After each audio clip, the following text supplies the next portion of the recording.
Hello and welcome to Asian Pulse. I'm your host, Shannon Permal. Hope you're all having a fabulous day so far.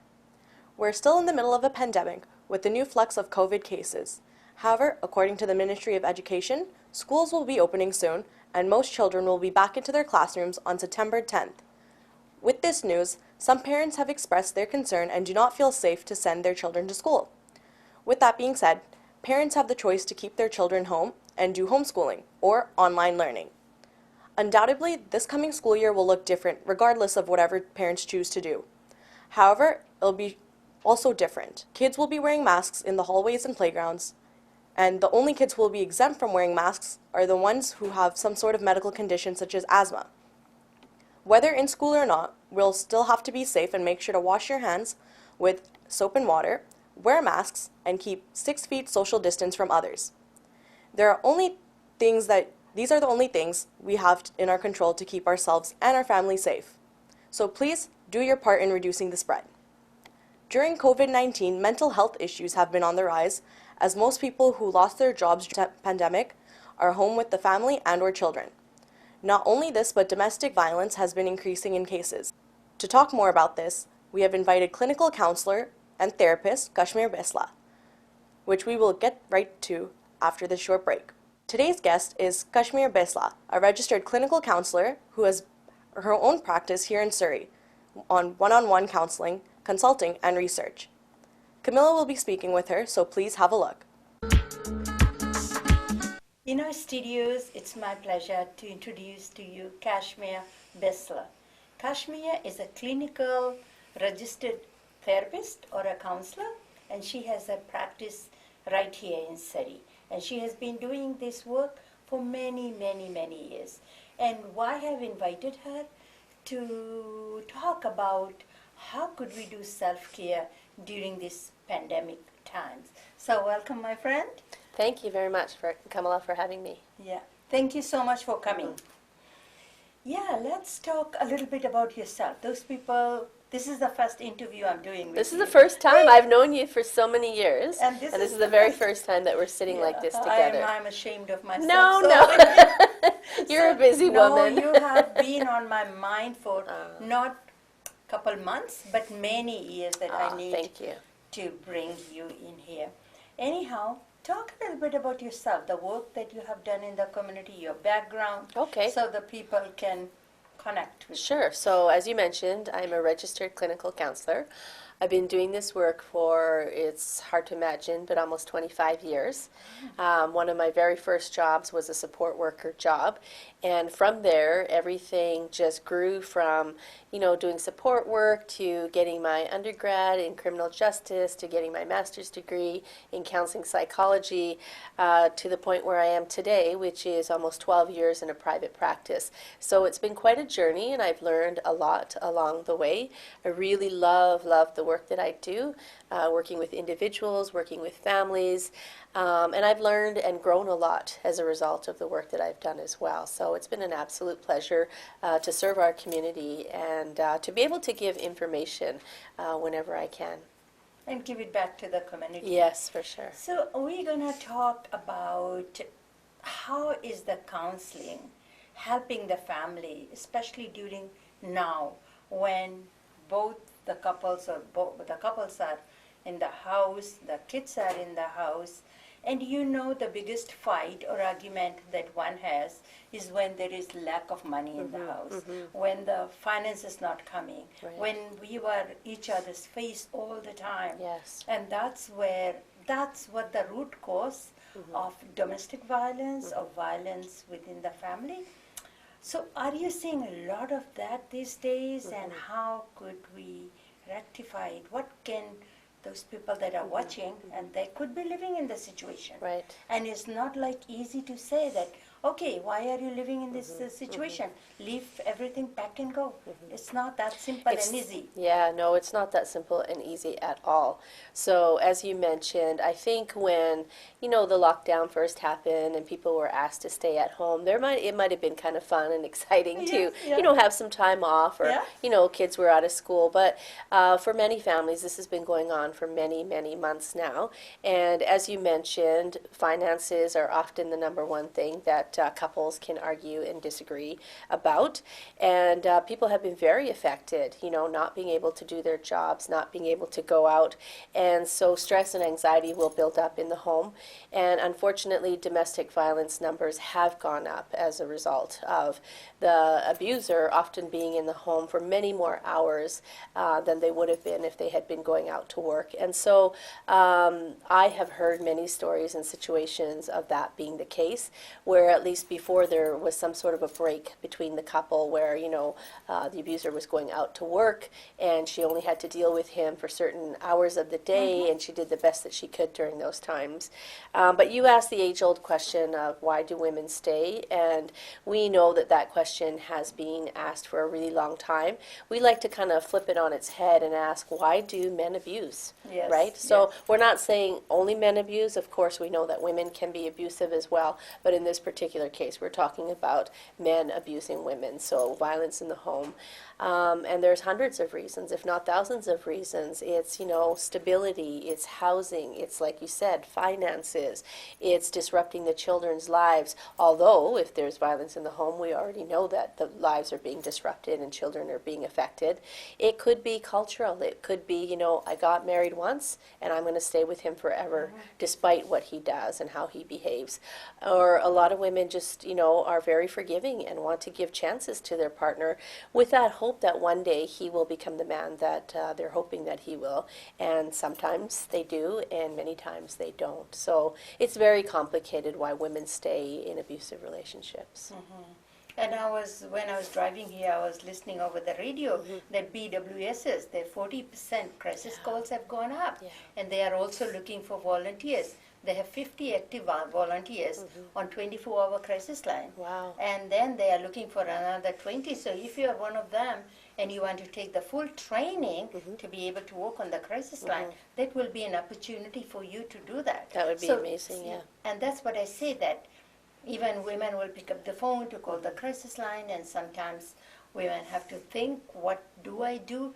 And also, I also find there so many times, especially the women that got married to a Canadian here, and they are from other countries. And then when even they are ready to leave the abusive relationship, they don't, because the family back at home encourage them to stay. Yes, yeah. Because Canada is heaven to a lot of people, that if we once gone there, why would you want to come back? Why won't you break up the marriage? Well, stay in the marriage. So women don't have no place to go either. That's another factor that definitely I've heard as well, that she has to stay with the hope of one day sponsoring her family and Yes. bringing them here as well. And yeah, we hear really, really sad stories like that, that one person literally has to sacrifice their life so that more people can arrive and have somewhat of a better life. But these are really difficult choices, and often it's also not knowing about the resources. I've worked with so many women, even after like 25 years, who had never heard of a transition house, Yeah. who had never heard of support workers or victim services. These are just not resources that they had ever heard of or that they thought that they could use. And when they hear, that you can apply for social assistance, you can apply for housing, you can get help for your children, they are in awe of this country that provides so much help and information and support for women who are struggling in those types of relationships. Another thing is, if they are newly married or they came from some other country, and the man is telling them, if you leave this relationship, you're going to be deported. Yes, yeah. And there is no such thing Yeah, like that. yeah. So you want to elaborate on that? Yeah, lots of immigration issues, Yes. lots of misinformation, women thinking, if I leave him, the government will think that I came here just to get my status. And sometimes it works the other way around too. We hear all kinds of stories of men intentionally marrying Canadian women just for that type of status. But yeah, all kinds of misinformation in terms of legal issues.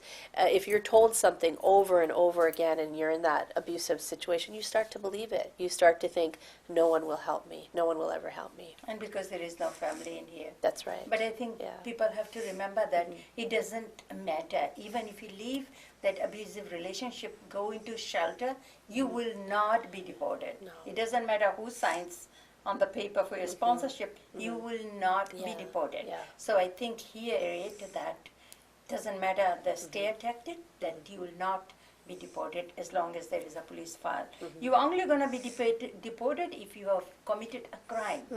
But this is not a crime. This is not a crime. When you are a victim of violence, you are the victim. Yes. You haven't done anything wrong. Somebody has hurt you, Yes. and you will not be deported for that. Right. Yeah. So you also have your own private practice. yes. Who comes to you?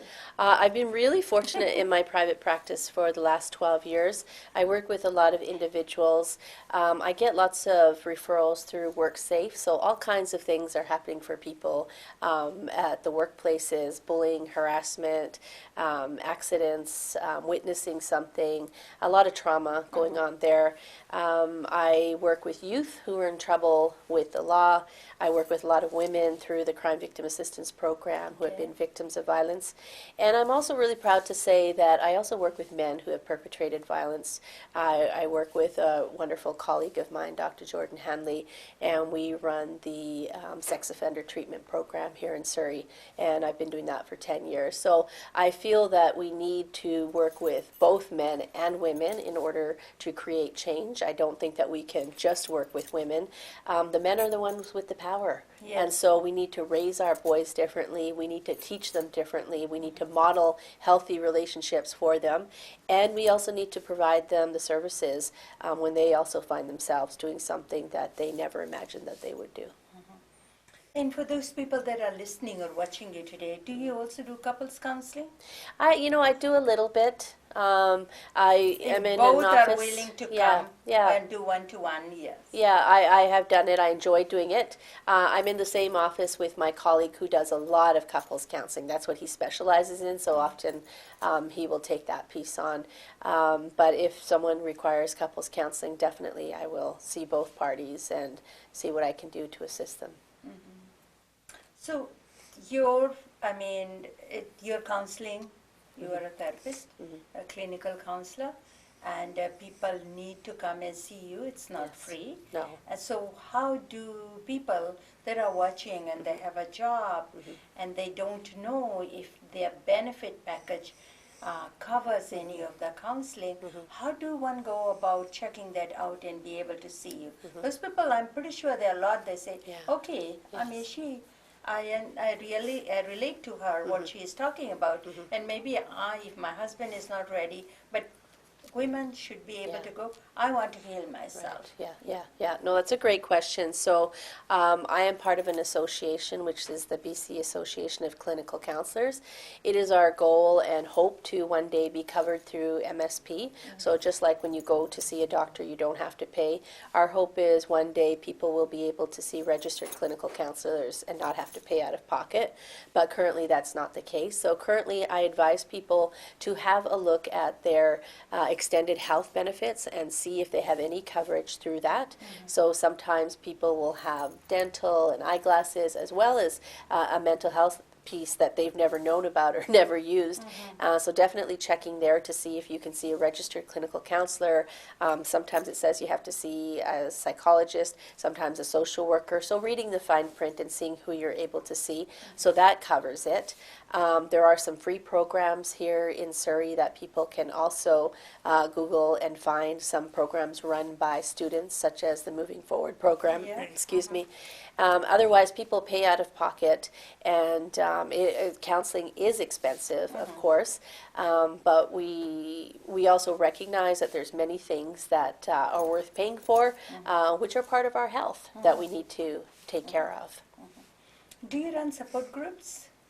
I do. Actually, I run a group right now. It's going to be starting up in the fall. It's actually for women who have been through domestic violence experiences. I do that out of Archway Community Services, and it's a group of women who will run through the program. It's a 12-week program, and it's so powerful. Group work is always so powerful, whether it's a group of men or a group of women, to be in a room and to recognize that you have something in common with someone else, and that you're not the only one going through that experience. This can be very, very And you are not empowering. alone. And you are not Yeah. alone. In that And room, everybody have some sort of experience, and Yes. that's why they are together. That's right. Yeah. So I really enjoy group So work. if people that want to be part of the group, how do you go about registering for that? So unfortunately, that particular group is only run through Archway Community Services and only their clients, Okay. which mostly come from the community of Abbotsford, as well as the Crime Victim Assistance Program there. Okay. But if people are looking for resources, we can always help in finding them elsewhere. Okay. Wow, such a long line of support and work that you do with the families, the youth, the women, and everybody all combined. Right. Because sometimes when you think about healing one person, sometimes you have to heal the whole family. Because you cannot just make the woman very powerful or empowering when she's going to go back to the same kind of abusive relationship, and they didn't have no support at all. Right. They didn't know how to approach. Yeah. They don't know how to talk. Or so it's sometimes you have to heal the whole nation. You know, we have to be really careful in working with women who are currently living with an abusive partner. Like you said, empowering a woman could actually put her in more danger if he feels like she's stepping out of line or she's talking back or she knows too much. So we have to be really careful when doing that. Many of the women that I work with have already left the relationship. Sometimes they do go back. And as a therapist, it's never my place to tell anyone how to live their lives.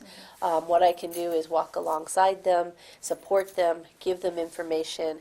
But at the end of the day, we know that women can leave many, many times out of an abusive relationship and still go back for all of those reasons that we talked about earlier. It's not until she is 100% sure that she doesn't want to go back that she will make that decision. And I've seen it time and again where I was certain that someone would not go back, and then they did go back and then ended up leaving him again. So we have to treat people as adults and allow them to make their own decisions.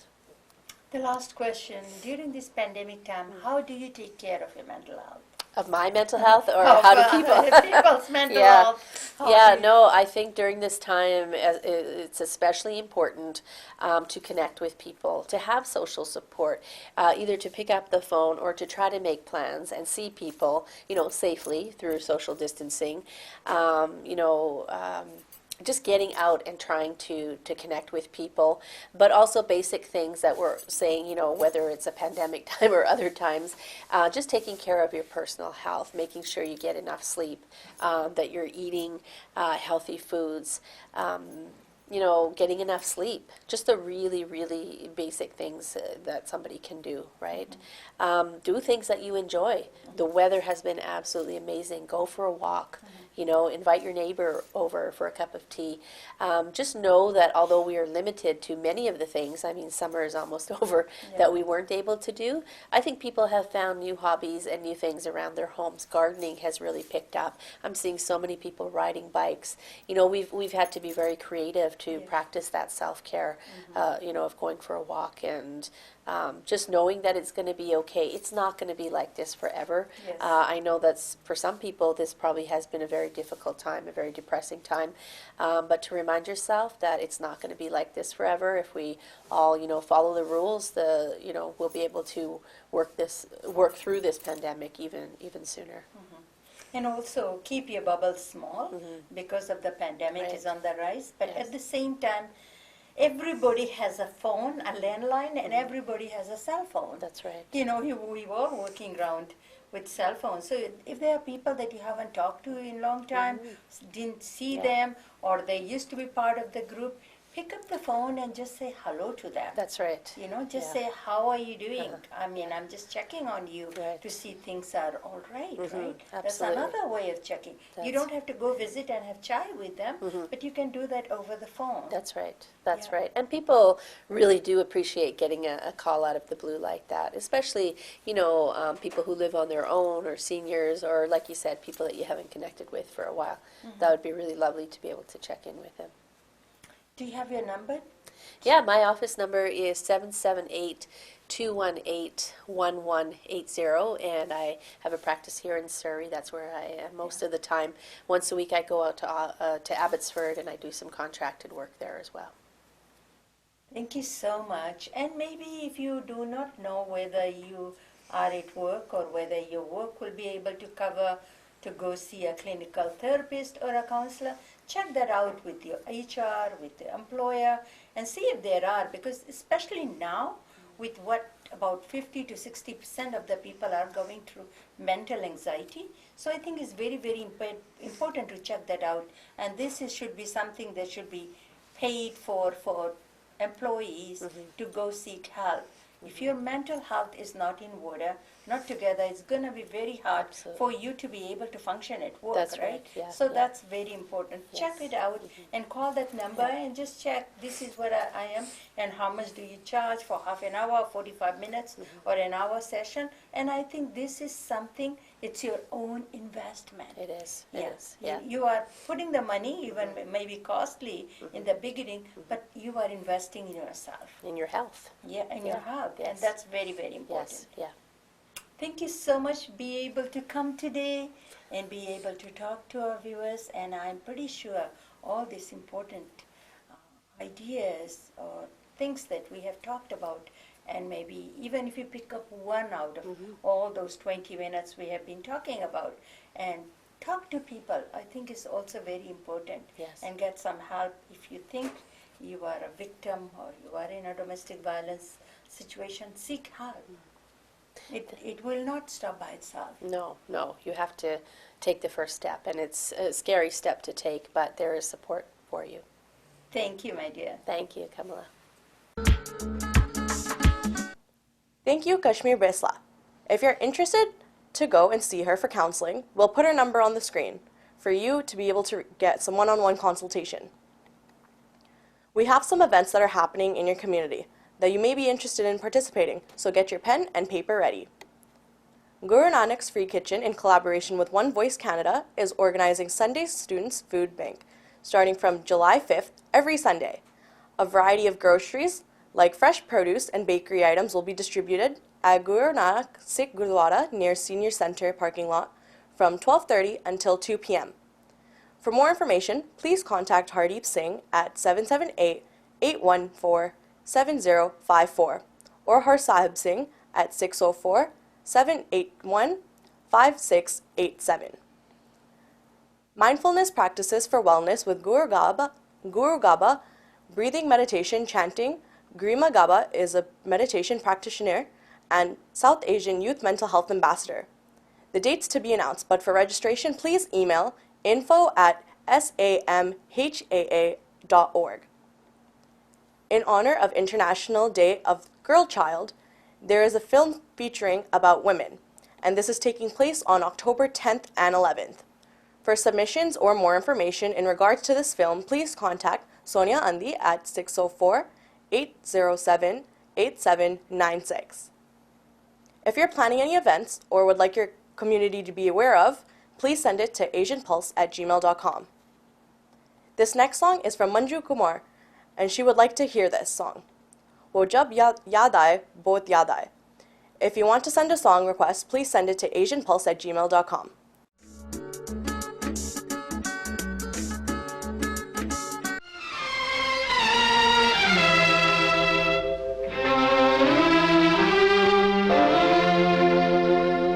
वो जब याद आए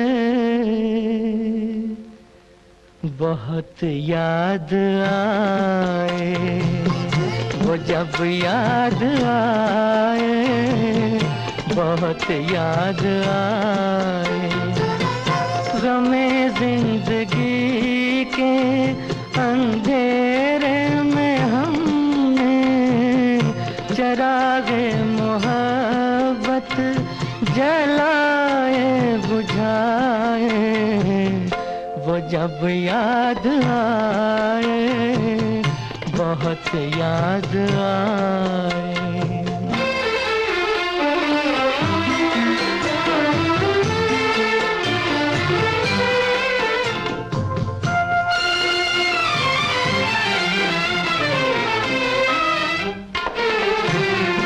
आहटे जाग उठी रास्ते हंस दिए थाम कर दिल उठे हम किसी के लिए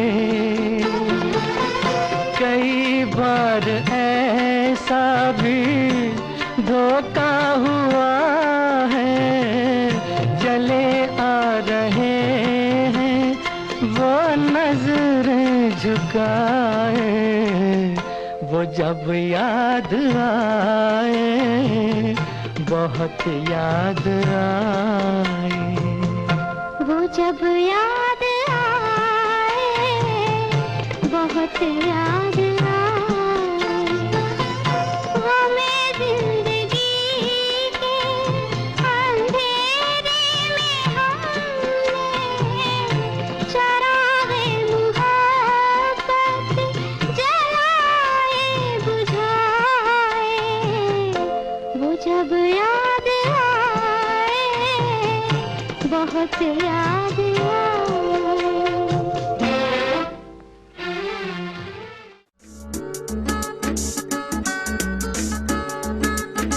We ran out of time, but I hope you enjoyed the show as much as I do bringing it to you. If you have any comments, suggestions, or story ideas, please email asianpulse@gmail.com or call us at the number in our credits. Before I leave here with my parting quote, I consider human rights, work, or activism to be a kind of spiritual practice by defending those people who are persecuted for race, religion, ethnicity, or ideology. You are actually contributing to guiding our human family to peace, justice, and dignity by the Dalai Lama. If you have missed today's show, you can always watch it again on Thursdays at 8:30 p.m. and Saturdays at 5:30 p.m. Hope you all enjoy, take good care of yourself, and until we meet again next week, I'm your host, Shannon Pramal.